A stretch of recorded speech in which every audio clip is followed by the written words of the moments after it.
لیکن ان کے پیچھے آئے، چاہے وہ صحابہ کی جماعت تھی یا ان کے بعد قیامت تک آنے والے جو ان کے متبع ہیں، اللہ فرماتے ہیں راضی اللہ۔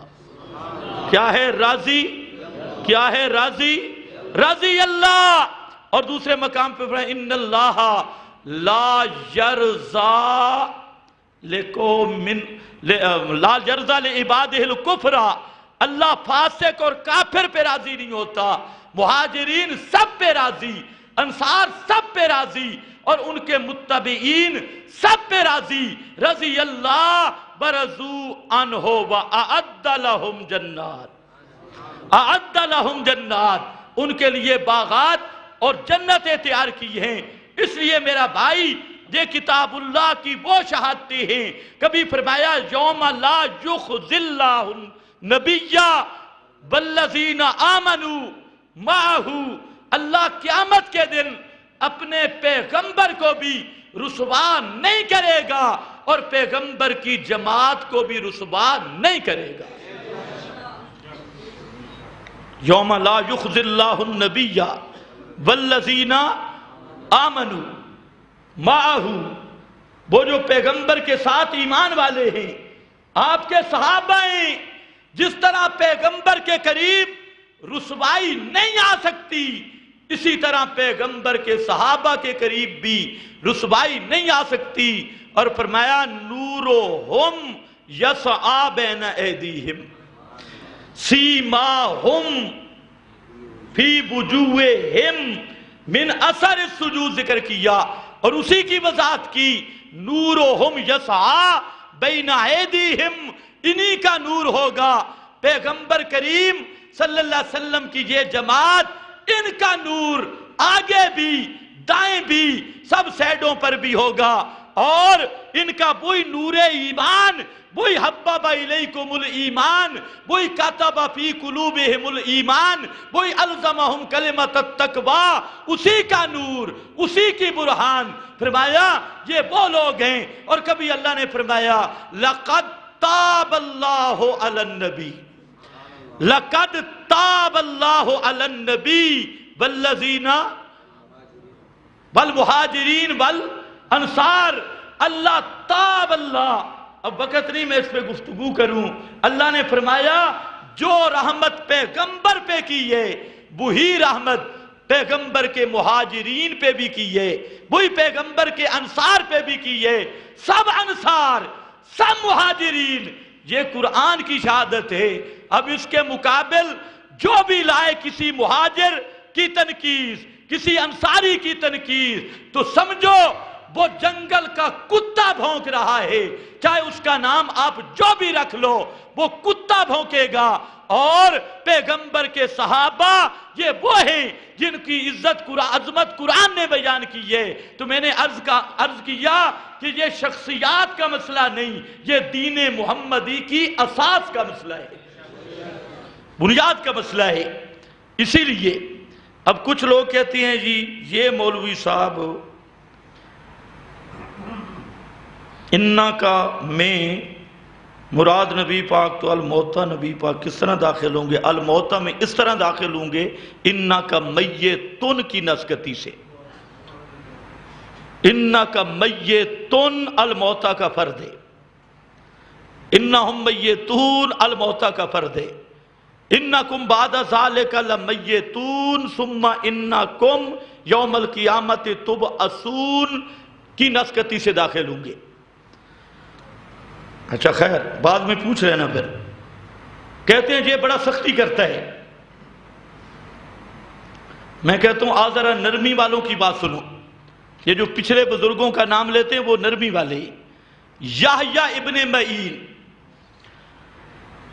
یہ امام الجرح والتعدیل، اور کسی مولوی سے پوچھو اس کا مقام، یہ بہت بڑے ائمہ کا امام، امام بخاری، مسلم، ابو داؤد، ترمذی، ابن ماجہ، نسائی، یہ ان کے شاگردوں کے قائم مقام۔ یحییٰ ابن معین وہ آدمی ہے، محدثین کا امام، سید اور سردار۔ وہ فرماتی ہیں، ایک راوی ہے ابن سلیمان المحاربی، یہ راوی ہے اس پر بات کرتے ہوئے یحییٰ ابن معین کا تہذیب الکمال تہذیب التہذیب میں یہ فرمان آیا اسماء الرجال میں کہ یہ جو المحاربی ہے کہتی ہیں کذاب، یہ جھوٹا راوی ہے، کیوں کانا یشتم عثمانا وکل من شتم عثمانا او طلحہ او احدم من اصحاب رسول اللہ دجال لا یکتب عنہ۔ فرماتی ہیں جو آدمی حضرت عثمان پہ اعتراض کرے یا حضرت طلحہ پہ اعتراض کرے یا احدم من اصحاب رسول اللہ حضرت معاویہ پہ اعتراض کرے، حضرت ابو موسیٰ الاشعری پہ اعتراض کرے، عمرو ابن عاص پہ اعتراض کرے، پیغمبر کے کسی صحابی پہ اعتراض کرے، دجال، وہ بہت بڑا دجال ہے۔ دجال مسلمان ہوگا نا، پکا مومن ہوگا، صوفی۔ دجال، اور فرماتے ہیں روایتیں بیان کرنا دور کی بات، لا یکتب عنہ، ایسے دجال کی روایت لکھنا بھی جائز نہیں۔ ابھی بھی غصہ ٹھنڈا نہیں ہوا، فرمایا لعنت اللہ علیہ والملائکۃ والناس اجمعین، ایسے دجال پہ خدا کی بھی لعنت، فرشتوں کی بھی لعنت، اور سب اہل ایمان کی بھی دعائے لعنت۔ اور ایک نرم سا مولوی آپ کو دکھاؤں، یہ عبداللہ ابن مبارک ہیں، یہ عبداللہ ابن مبارک سب محدثین کے استاذ الاساتذہ۔ پوچھو کسی مولوی سے یہ عبداللہ ابن مبارک کون تھا؟ یہ بہت بڑا امام، بہت بڑا امام۔ فرماتی ہیں ایک راوی ہے عمر ابن ثابت، اس پہ انہوں نے تبصرہ کیا، فرمایا دعو عمر ابن ثابت، کیوں کانا یسب السلف، یہ وہ بدماش ہے جو صحابہ پر تنقید کرتا تھا، اس لیے خبردار اس بدماش سے حدیث روایت مت کرنا۔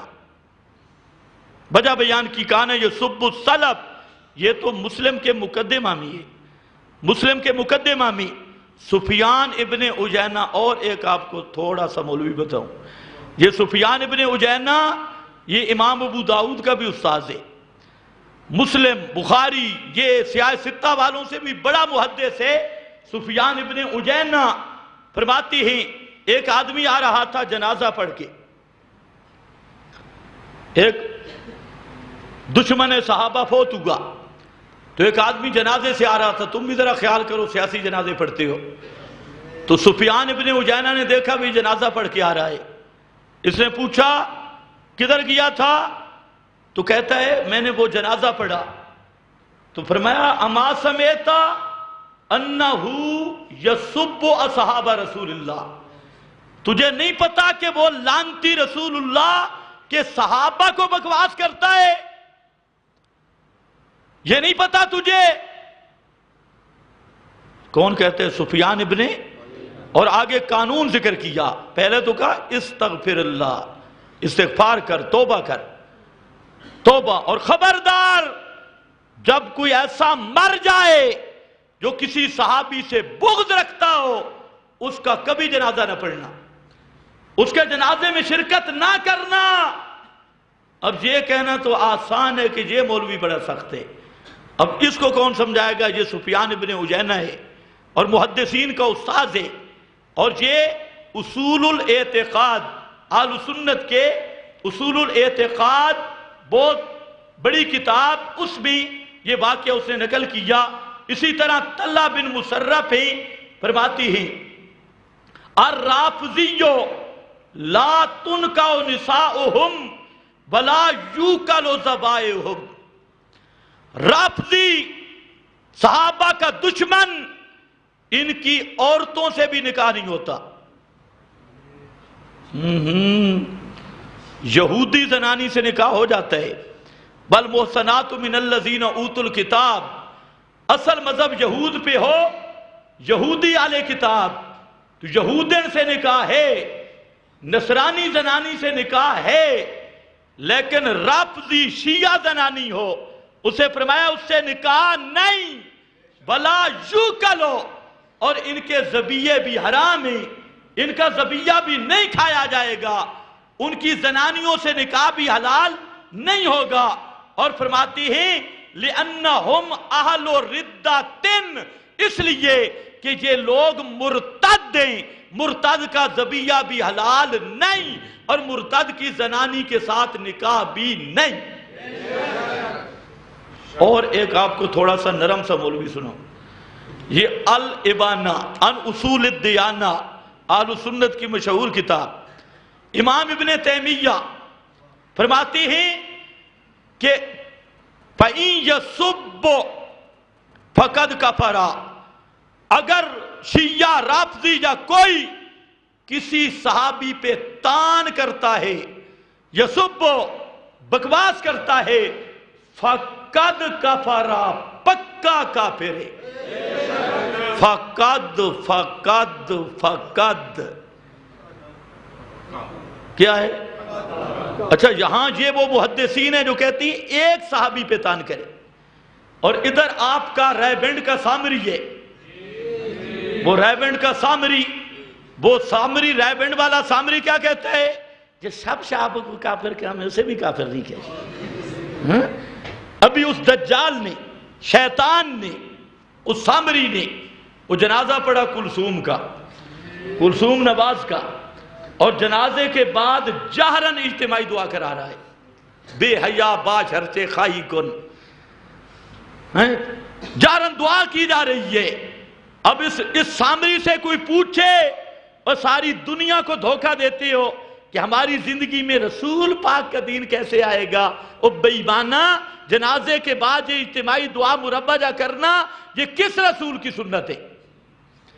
تمام علماء کہتے ہیں بدعت ہے۔ اب حاجی عبدالوہاب کو کوئی پتہ نہیں تو آج سنو، پہنچاؤ حاجی عبدالوہاب تک بھی۔ اللہ کے رسول نے فرمایا کہ من احدث حدثن او آوا محدثن، جو آدمی بدعت کرے یا بدعتی کو جگہ دے اپنی جماعت میں، اپنے گھر میں، رائبینڈ میں یا کسی مرکز میں، من آوا محدثن فَعَلَيْهِ لَعْنَةُ اللَّهِ، اس پہ خدا کی لعنت ہے۔ یہ امام الانبیاء کا فرمان ہے، مجھ سے ناراض نہ ہونا۔ آپ نے فرمایا اگر سند صحیح نہ ہو میں ذمہ دار۔ اور یہ جنازے کے بعد اجتماعی دعا کتنے لوگ گمراہ ہوئے ہوں گے۔ اب کچھ بے حیا مولوی کیا کہہ رہی ہیں، ہم اس پہ تبصرہ نہیں کرتے۔ وہ بے ایمانوں تبصرہ کیوں نہیں کرتے؟ تم ہو بدعت اور کہیں ہم اس پہ تبصرہ نہیں کرتے۔ ان الذین یکتمون ما انزلنا من البینات والہدی من بعد ما بیناہ للناس اولئک یلعنہم اللہ۔ کئی مفتی بیٹھے ہیں جی ہم اس پہ تبصرہ نہیں کریں گے، ان کی کوئی مجبوری ہوگی، دھر لانتیا، مجبوری ہوگی تیری ہے، مجبوری پورے نبی کی شریعت کو بدل دو، مجبوری ہوگی۔ کیا مجبوری تھی؟ صرف نواز شریف سے جیب تازہ کرنا، اللہ سے ہونے کا یقین، مخلوق سے کچھ نہ ہونے کا، تے ہون تے نواز شریف سے سب کچھ ہونے کا یقین ہے۔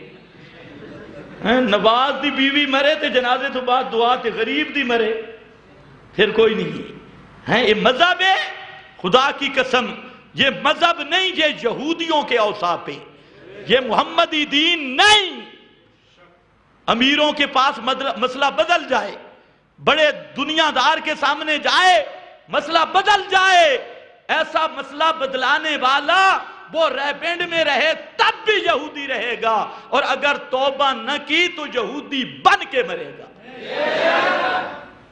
یہ تو یہودیوں کا وصف تھا، ان کا کوئی بڑا مکالہ ملتا نا، بڑا مولوی پیر زنا کرتا، کوئی اور مکالہ کرتا تو وہ پردہ ڈال دیتے۔ ہمارے حضرت صاحب ہیں جی، بزرگ ہیں، اس لیے حضرت صاحب اور یہ بدعت کرنا یہ کئی زناہوں سے بڑا گناہ ہے۔ زنا نیچے کا گناہ ہے اور بدعت پیغمبر کے دین پہ ڈاکہ ہے۔ اور جنازے کے بعد اجتماعی دعا خصوصاً جس طرح اس سامری نے مانگی، یہ پکی میں صرف نہیں کہہ رہا، مولانا سرفراز خان صفدر نے رائے سنت میں پورا باب لکھا ہے کہ یہ بدعت ہے۔ اب وہ ریبنڈ کہاں گئی؟ پوری دنیا کے ایمان کی فکر ہے اور اپنا سامری پوری دنیا کو بدعت کی تعلیم میڈیا پہ دے رہا ہے۔ اسی لیے ہم کہتے ہیں خدا کی قسم ان ریبنڈیوں کی دعوت یہ محمد مصطفیٰ کی دعوت نہیں، یہ محمد مصطفیٰ کے ایک مقابل دین ہے، دین محمدی کا ایک متوازی دین ہے جو جہاں میڈ ان ریبنڈ ہے، یہاں سے بنا ہے اس کے سارے اصول فروع، اور یہ ریبنڈی دین ہے۔ محمد مصطفیٰ کا دین من احدث حدثا او آبا محدثا فعلیہ لعنت اللہ۔ اب کسی ریبنڈی میں غیرت ہو، مجھے تو گالیاں دینا ثواب سمجھتی ہے، لیکن اگر کسی ریبنڈی میں غیرت ہے تو ریبنڈ کے سٹیج سے اعلان کیا جائے کہ طارق جمیل اور یہ سامری یہ بدعتی ہے، اس نے بدعت کی ہے، پیغمبر کے دین پہ ڈاکہ ڈالا ہے، لہذا اس سامری کا ریبنڈ سے کوئی تعلق نہیں۔ اگر یہ ریبنڈ بائیکاٹ کا اعلان نہیں کرتی پھر جیسے یہ لانتی ہے اسی طرح وہ بھی اس سے بڑھ کے لانتی ہے۔ اوہو سخت مسئلہ ہو گیا۔ اچھا تھوڑا نرم سن لو۔ امام بخاری رحمت اللہ علیہ، جانتے ہو امام بخاری کو؟ امام بخاری رحمہ اللہ فرماتے ہیں وما ابالی صلیت خلف الرافضی او صلیت خلف الجہود۔